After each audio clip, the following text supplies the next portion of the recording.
महाराज जी, आपके कुछ शिष्य परिकर हैं जो ई रिक्शा चलाते हैं महाराज जी, अपना घर 5-6 जने इनका हाँ, हम इनको अंदर से बहुत भाव से प्रणाम करते हैं कि बेचारे 10-10 रुपया कमा कर वृंदावन वास करते हैं और श्री श्री ठाकुर जी के धाम में वास करके भजन करते हैं। एक प्रश्न था कि कह रहे थे कि शरीर पोषण के लिए, अर्थ आदि के लिए बाहर जाना पड़ता है, बट जो राधा केली कुंज की नियमावली है उस पे मतलब कभी आना होता है, कभी नहीं आना होता, तो बहुत कष्ट रहता है मानसिक में कि द्वंद में रहते हैं। हाँ।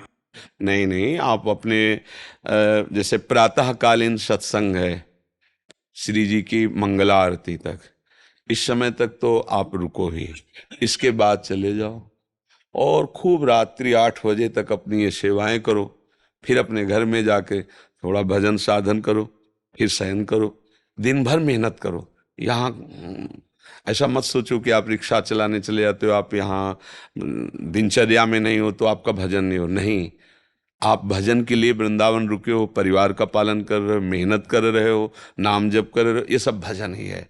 भजन का स्वरूप अपने लोगों ने पूरा समझा नहीं, माला चलाना ही भजन समझते हैं। भजन का स्वरूप है जब हम भगवद अर्पित हो गए तो हम जहाँ चलते हैं वो परिक्रमा होती है, हम जो बोलते हैं वो सब स्तोत्र होता है, हम सोते भी हैं तो समाधि होती है, हमारी जितनी चेष्टा होती है वो सब पूजा होती है समर्पित होने पर। और समर्पित नहीं है तो केवल क्रिया हुई, कर्म हुई। तो आप लोग समर्पित भावना में हैं कि वृंदावन धाम को समर्पित, सदगुरु को समर्पित, श्री जी के लिए ही तो सब छोड़कर वृंदावन में रिक्शा चला रहे हो। बिल्कुल निश्चित, रिक्शा चलाना भी भजन है। जो अर्थ मिलता है उससे श्री जी की सेवा, परिवार की सेवा करते हो, धाम वास, ये भजन ही है। इन किन प्रकारेण कैसे भी हमारा संबंध नाम से, रूप से, लीला से, धाम से हो जाए तो हमारा कल्याण हो जाएगा। तो ये अंदर ही अंदर नाम जप करते रहो और सवारी जितनी बैठे उनमें भगवत भावना करो कि मेरे प्रभु इस रूप में आए। भजन ही हो रहा है, चक्क भजन हो रहा है। हाँ, कोई ऐसा साधु महात्मा है, पैसा नहीं तो फिर भी बैठा लिया, ऐसा भी किसी का अपमान नहीं किया। जैसे ऐसे अकिंचन संत जन पैसे नहीं है, पैदल जा रहे हैं तो आप रोकिए, अब महाराज बैठ जाइए, नहीं भाई पैसा नहीं, नहीं आप बैठिए। ऐसे ये कभी अवसर मिले तो चूकना नहीं, उसमें नहीं कि पैसा नहीं तो हम नहीं बैठा। धाम है, कभी कभी ऐसा कोई अवसर मिले या कोई ऐसा जो बीमार है, परेशान है, हमारे पास 100-200 रुपया कमाया है भी है, चलो हम अस्पताल ले चलते, बैठो, इसमें दवाई दे देते, ये पक्की सेवा हो गई, इससे भगवान प्रसन्न हो जाएंगे, है नहीं। तो आप ये चिंता मत करो कि आप यहाँ पूरी दिनचर्या में नहीं है तो असंतुष्ट है, नहीं नहीं। महाराज जी तन्मयता नहीं बन पाती और बहिर्मुखता हमेशा बनी रहती है। बहिर्मुखता रखते हो इसलिए बनी रहती है, बहिर्मुखता रखते हो। जैसे अब हम सुबह से लगे हैं, 1 बजे रात्रि की जगह थे और तब से दिनचर्या में लगे, आप ही लोगों के पास तो लगे हैं। अब देखो प्रश्न होता है, तो बहिर्मुख ही तो हैं हमको। अंतर्मुख का मतलब होता है समस्त इंद्रियों को शांत करके परमात्मा स्वरूप में स्थित, वो इस समय हम, लेकिन हम हैं बहिर्मुख होते हुए भी हम अपने स्वरूप में हैं, क्योंकि हम किसी और से बात नहीं कर रहे, किसी और की बात नहीं कर रहे, अपने आत्मस्वरूप प्रभु से ही बात कर रहे हैं, अपने आत्मस्वरूप प्रभु की ही बात कर रहे हैं। तो हम आपको क्या बताया, रिक्शा में जो बैठे उनमें पहले भगवत भाव करो, जो अर्थ मिला है उनकी कृपा से मिला, अपने परिवार का पोषण करो। बहिर्मुखता को हम भागवतिक बना लें, व्यवहार को हम परमार्थिक बना ले, यही हमारी साधना है। व्यवहार की सत्ता न रहने दें, केवल परमार्थ, भगवत प्राप्ति हो गई। और परमार्थ में भी व्यवहार ही व्यवहार है तो भाई फिर परमार्थ का भेष भले हो सकता है लेकिन परमार्थिक वस्तु जागृत नहीं होगी। और व्यवहार का वेश व्यवहार क्रिया है लेकिन उद्देश्य परमार्थ है, हर व्यवहार को परमार्थ बना दें, यही हमारी तो साधना है, सांसारिक कार्यों को भगवत स्वरूप में अर्पित कर देना। अब रही कि जब आप सत्य से चलोगे तो मन बैरागी बनता है, मन सोचता है काश अगर ये स्त्री पुत्र परिवार ना होता तो आज मैं विरक्त होकर 8 पैर भगवान का भजन करता।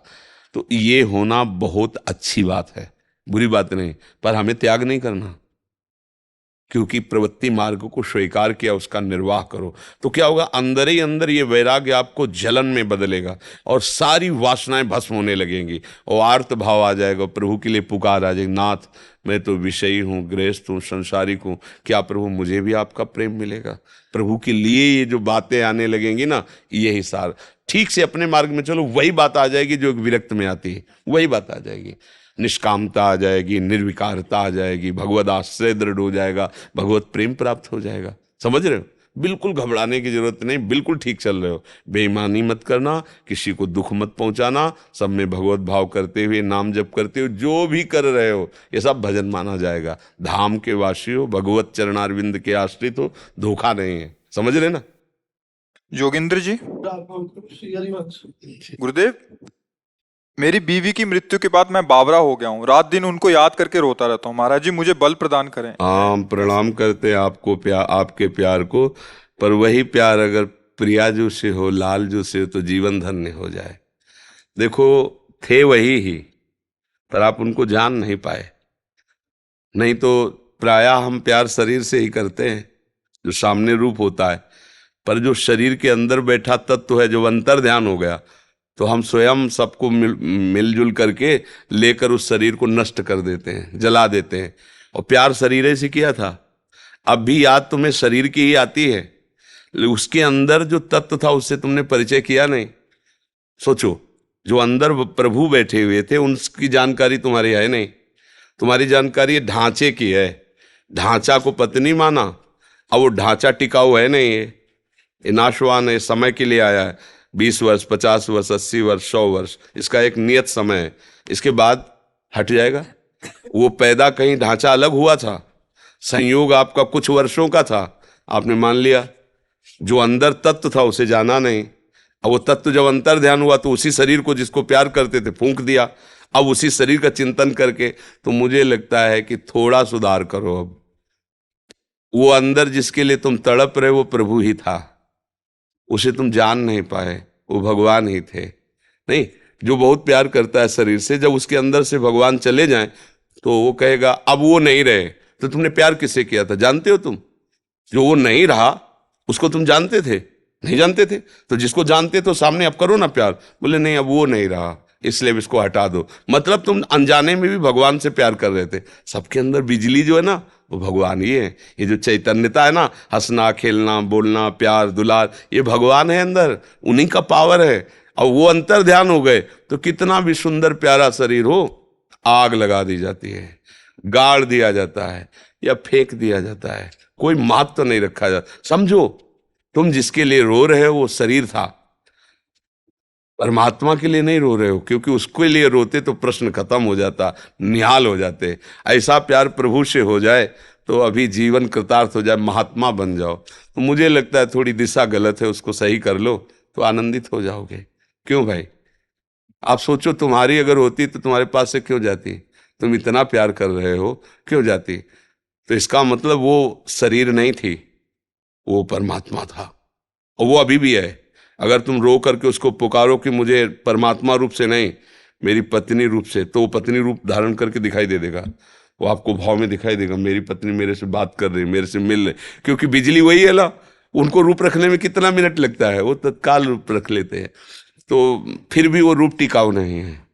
जो रूप भगवान का है उनसे देखो, इतने से प्यार में तुम लट्टू हो गए, और प्यार समुद्र भगवान है। जब उसका प्यार आएगा तो तुम डूब जाओगे, तुम रह ही नहीं जाओगे, अस्तित्व ही नहीं रहेगा। मुझे लगता है अगर सुधार किया जाए तो हमारा प्यार करना सार्थक हो जाए। मेरा प्रभु ही सबके अंदर है, वही प्यारा है, उसी से हम प्यार करते हैं। चाहे जितना लाडला बालक हो, वो प्रभु चले जाए तो उसकी माँ से कहो अब रखो 2-4 महीने, तो वही पैसा देगी आपको कि जाओ इसको नष्ट कर दो शरीर को। क्यों? अब वो नहीं रहा। तो अनजाने में भी प्यार सब भगवान से ही करते हैं, पर जान करके प्यार करो तो बढ़िया सार्थक हो जाए जीवन। कितना बढ़िया भाव है कि उनकी याद करके उनके विषय में रोना। यही तो हम लोग जीवन भर मांगते रहते हैं प्रभु से, कि और कुछ नहीं चाहिए, आपकी याद करके आपके लिए तड़पूं, आपके लिए रोऊं, और वो आपको है। थोड़ा दिशा बदल दो, प्रभु की तरफ कर दो, तो अभी महात्मा हो जाओगे, और नहीं तो फिर यही दुर्गति करा देगा। मृग का चिंतन करते हुए मरे तो अगला जन्म मृग बने ना। स्त्री का चिंतन करते हुए मरोगे तो स्त्री तो मिलेगी नहीं, तुम खुद स्त्री बनोगे और फिर फंसोगे किसी पुरुष शरीर में। यही तो क्रम चल रहा है। फिर पुरुष शरीर में तुम्हारी प्रीता होगी कि मेरा पति है।